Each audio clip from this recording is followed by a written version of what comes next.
Hi everyone, this is Dr. Rankin. I'm here today to talk to you about academic writing. This is not only going to be good for your comp exams, but also for your dissertation, and if you see this early enough, it would be good to help you when you're writing in class. It's going to go over some basics. You may know this stuff already, you may not, but it's always a good refresher. So what is academic writing? The idea behind academic writing is that it's different from business writing or from um, creative writing, those kind of things that are less formal. Academic writing is clear, formal, no slang. It uses evidence from experts, has references, addresses a specific question or presents a specific argument, has a logical structure, grammatically correct. It's important to note that you are persuading your reader with evidence to make your point. You have a point for writing this paper. It may be that you're being asked to write the paper for class, or you're writing a paper like a dissertation where you are presenting your own evidence, your own research.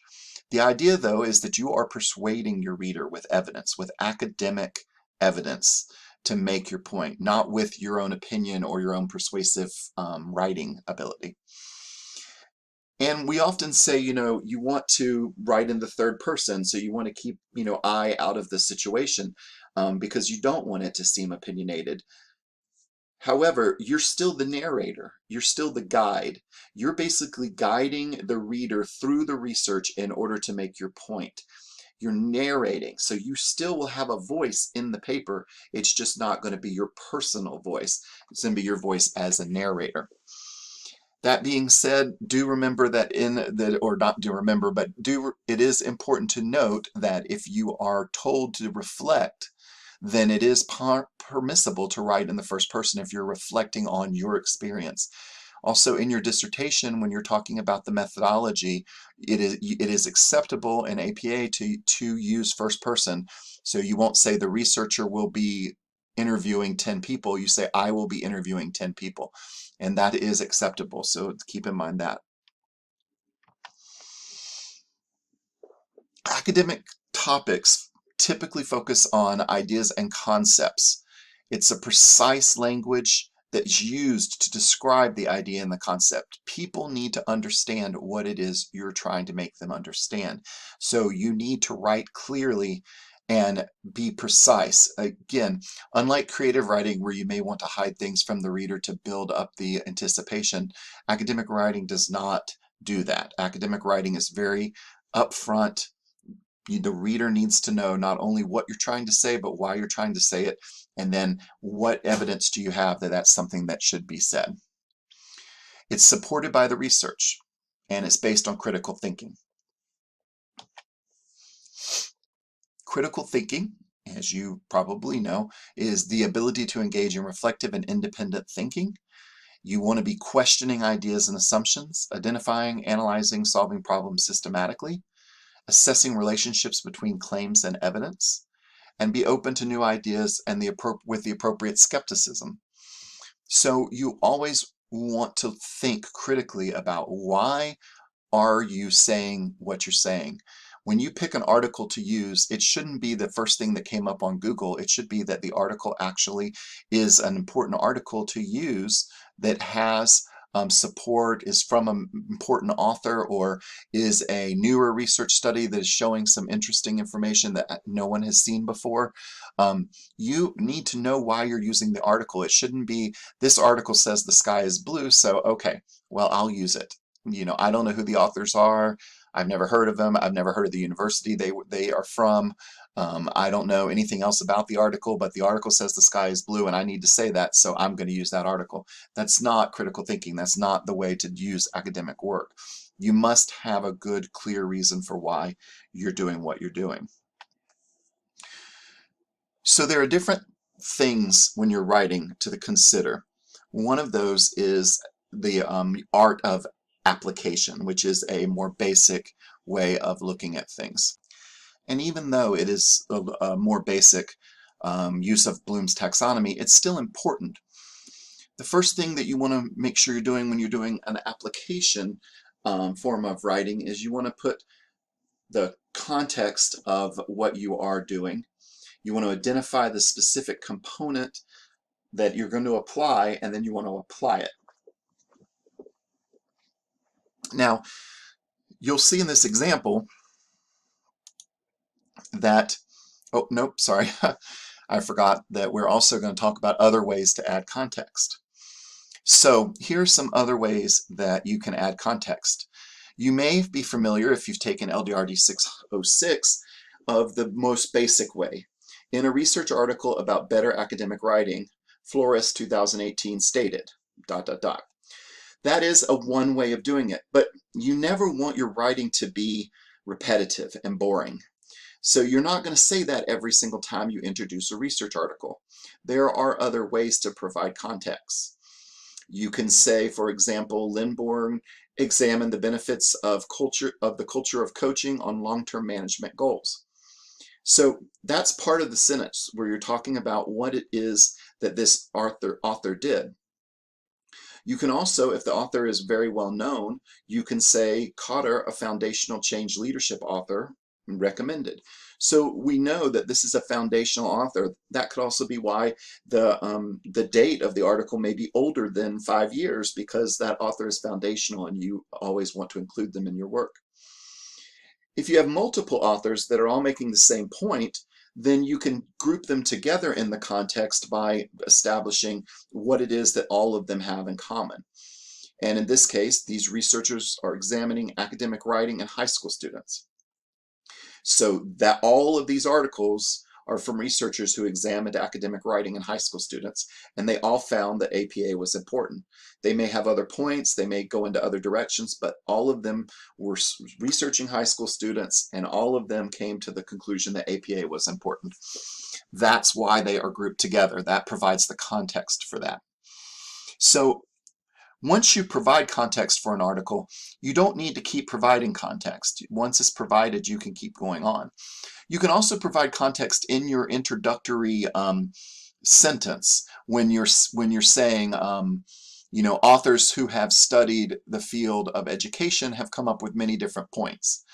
And then you say the first author and the point they came up with, the next author and the point they came up with, the next author and the point they came up with. You don't have to introduce each individual one, because the first sentence of your paragraph already told the reader what these people have in common.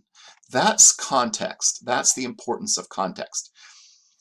So in this example of application, I'm not going to read it to you, but basically what you can see is the first sentence is the narrator, is you, telling the readers in a third person kind of way what is going on, or what is happening here, what's the context, what is the situation. It's the introductory sentence to the paragraph.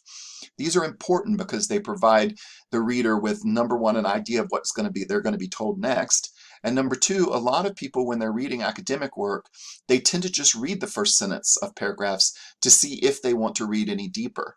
So the first sentence has to tell you what it is that is going to be talked about. Then the area in blue is identifying the source that you're going to apply. What is it that you're applying? In this case, you're applying Northhouse's idea of situational leadership. Then the third paragraph, this is where it's applied. In this case, this person is talking about an organization they're a part of and trying to use the situational approach. You don't need to have multiple citations in that red area, because that is you as the narrator telling the reader how to apply what was learned in the blue to the context that was indicated at the beginning of the paragraph. So you see, this is just a direct application of something that was read and then used. Application, again, is the lowest level of academic writing from a standpoint of a doctoral level writing. You don't want to use it all the time, but there will be plenty of situations where you can. The next level, or really what I would consider the beginning of the real doctoral level writing, is analysis. And that's where you're actually trying to bring in some kind of analysis to support your position, to support your ideas. You want to, in this case, tend to provide context, break down the components, and then apply it. So here's an example of that. Again, I'm not going to read it. You may want to pause and read it first and then start listening again. But the idea here is, um, again, you're talking about this organization, and you're now setting up the idea of what you're going to be talking about. And so in this case, you're talking about long-term management goals. Lindstrom lists 4 characteristics of coaching. So there's 4 characteristics. Now, here's the component that you're going to bring in. Here, the 4 characteristics are being presented in blue. The analysis part of it is at the end. So you've now taken this idea, this blue area, and now you're analyzing it and applying it to the situation that you've discussed in the beginning. So you can see that in this case, this person isn't saying, you know, use characteristic B in this step. They're dividing it up more. They're kind of taking it to another level to show why this is important. Again, the writer, you as the author, are the narrator, are the person telling the story, and you're providing the evidence to convince or persuade the reader that what you're saying is true, and not only true, but is, you know, smart, is supported, is backed up with other research. Synthesis is when you combine 2 ideas into a new idea. So you're taking what you've learned from different sources and putting them together into a new idea. In this instance, you're going to talk about the first part, then talk about the second part, and then combine them together into a new whole. The reason you do this instead of just doing part 3 alone is because you want the reader to follow your journey, to follow your argument. And I'm not going to read this to you, but basically the idea comes from the first article about these coaching cultures, and then another article about coaching culture, and then the ideas between both articles are now pulled down into that third part, where you're combining these ideas together and synthesizing them into a new idea that you are going to be using or you are going to be saying. Ultimately, a lot of what you're going to be doing in the comp exam and in your dissertation is taking what you've learned, presenting it, and then talking about it in the way it will be used in the specific instance you want it to use it in. That's synthesis. I'm pulling together ideas to use them in a specific situation that they're not necessarily used by the authors of the actual articles. So you're going to pull those things together and then present them in that new way. Synthesis writing is based on themes rather than just the source articles. It's not, the idea is that you're not applying something or analyzing something using the article. Instead, you're synthesizing things together into a theme. You do want to make sure you're using the main points from the article throughout the paper or any of the writing that you're doing. Don't just sequentially present articles. Synthesis is not article A, article B, and then a summary sentence at the end of it. It really is pulling those ideas together and then talking about them in the frame or the context that you're going to be using them in. So then evaluation is considered one of the highest taxonomies in Bloom's, but really it's just a different tool. I think analysis, synthesis, and evaluation are really different tools that we're using in our arsenal. The more that you can use a blended idea like a synthesis or evaluation, the better, from the standpoint that readers don't want to just see a list of authors presenting a position. They want to see a coherent story. And so a good story isn't told from the standpoint of a rabbit crossed the road, a turtle crossed the road, a deer crossed the road, the turtle went into the woods, the deer went into the street. That is what sometimes students writing turns into, a laundry list of sources they found and what those sources said. If things aren't tied together, that's exactly what it sounds like, a laundry list of ideas. How are the ideas tied together? Synthesis and evaluation are some of the ways that you can do that. Evaluation is making a judgment on what you have found. You provide the context, you specify the criteria, you judge the situation based on the criteria. Again, here's another example of that. The idea here is that you are talking about this first author, and then you're putting in the criteria in blue that you're going to be evaluating that, or that you are evaluating. And then you give your summary or your judgment. Your judgment here is based on fact, not on opinion. Now, it's still an opinion, theoretically, a judgment, actually, coming from you, the author. But it's never, academic writing isn't about stripping you as the author out of the work. You are still the narrator, you're still the storyteller. So you're still going to be a part of the work. And that's where you as a writer have to learn how to present these things in a way that is academic and still contains some, something. It has meat. I don't want to just read what a whole bunch of other authors have found. What is the reason you're telling me about all these things? That's where this kind of writing comes in. So you want to make a point, you want to present multiple sides of an argument, and the conclusions need to be based on criteria. There are going to be great examples of evaluation where you have two authors that disagree with each other. You present both sides, and then using the criteria for judgment, you then say which side you're supporting or you're going on with in your work.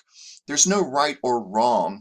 It's more along the lines of how are you showing the reader what your point is, what your story is, and how is that story proving your point or showing the reader that what you're saying is right, ultimately. Okay, so let's talk about just some basics of writing that it's always good to remember. I strongly suggest before you start your comp exam, before you start your dissertation, that you read the beginning of the APA manual. The part that you usually skip over to find out how to use references and citations actually has tons of good tips and hints about good writing.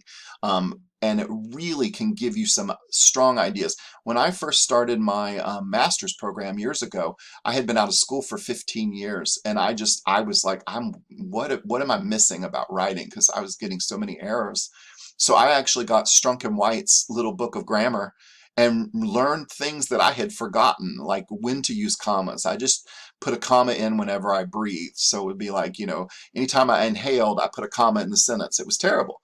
Now I know the real reasons that you use commas, where you use them, and how you use them. So that is an important thing to learn. So let's go over a few of these things. One of the things about academic writing is that you do want to cut, you do want to be concise. So in all of these examples here, and please feel free to pause and go through them. I'm not going to go through them, but in all these examples, there are clunky words. There's more words than you need. You don't need to say all three. You're already saying there are three, so the three is enough. You don't need to say in order to. You should always search your papers for in order to and make sure you just shorten that to 2. Again, it's about being concise. Here's some more wordiness. You want to use appointed words. You want to use, as few words as possible to say the same thing. You want to make sure that you're concise. When you get on your paper and they write back and they say you need to be concise, this is what conciseness means. You should always watch out for the verb to be. You don't want to make sentences more wordy than they need to be. So in the first case here, there are many students who like writing. Many students like writing. That is a concise way of saying that. And weasel words is where you are making kind of a judgment, but you're doing it in a backhanded way, or you're doing it in a way that you're telling the reader what they should think, which is not what you're supposed to be doing. You're supposed to be showing the reader what to think, not telling them. Don't say something as obvious, because maybe it's not obvious to everyone. When you say those kind of judgment words, you are putting your opinion into the writing, and you have to be careful about that. Another thing is hidden assumptions. This example is a very good one, whereas Ronald Reagan once was quoted as saying, if you women would stay home, maybe we could solve America's unemployment problems. There are a lot of assumptions in that statement. And the assumptions are all women could have men to support them. Women are taking jobs away from men. Women do not really need jobs since they can stay at home. Men want and will take women's jobs and pay. Men work for all women is the kind of indulgence allowed by their men. All of these assumptions are in what was just said there. Knowing that is critical thinking. This is what critical thinking is. You critically analyze what is being said and pull out the assumptions from the writing. And you can do this with academic articles as well. Sometimes researchers have their own bias and their bias creeps in, and you as an outside person can see that bias and can call it out and say, while this author found this information, it seems that there was a lot of bias in their interpretation of the results. That is a very clear criticism. Wordiness is your killer. You can read that first thing, but you can see how many words could be eliminated from that sentence to be a much more concise sentence. Always look for that. Limit as much as you can in the writing so that it is concise. Now, another problem that I see a lot is misrepresentation. That's when you say something that you wanted to say and then back it up with an author. But in this example, the room was painted blue because the sky is blue, Domingo 2016. Did Domingo in his article actually talk about painting? What was Domingo's article about? And was painting even mentioned in it? Was Domingo in the room that you're talking about? So that you're misattributing this sentence to this article, and that's not true. The better way of doing this is to say Domingo said the sky is blue. The room was painted blue to look like the sky. That is more of an evaluation and analysis of a situation that you're presenting instead of a misrepresentation. So be very careful about that in your writing. Anthropomorphism is something that you're going to get called out on a great deal if you don't handle it. Now, the new APA 7.0 does allow a little bit of anthropomorphism.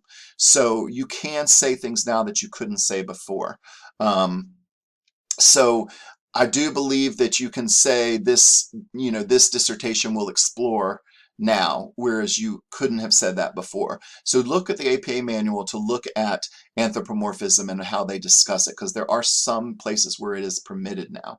But the example here is an article can't discuss things. The author of the article discussed these things, so that's how you reframe that. Research doesn't find things. Researchers find them, so you can easily fix those kind of anthropomorphisms when you see them. Just always think of when you say a verb, who's doing that verb, and could that person or could that thing do the verb you're talking about. So in summary, academic writing is clear, evidence-based, precise, logical. You want to use Bloom's taxonomy, the higher order skills, application, analysis, synthesis, and evaluation. But again, as always, the synthesis and evaluation show a deeper level of thinking.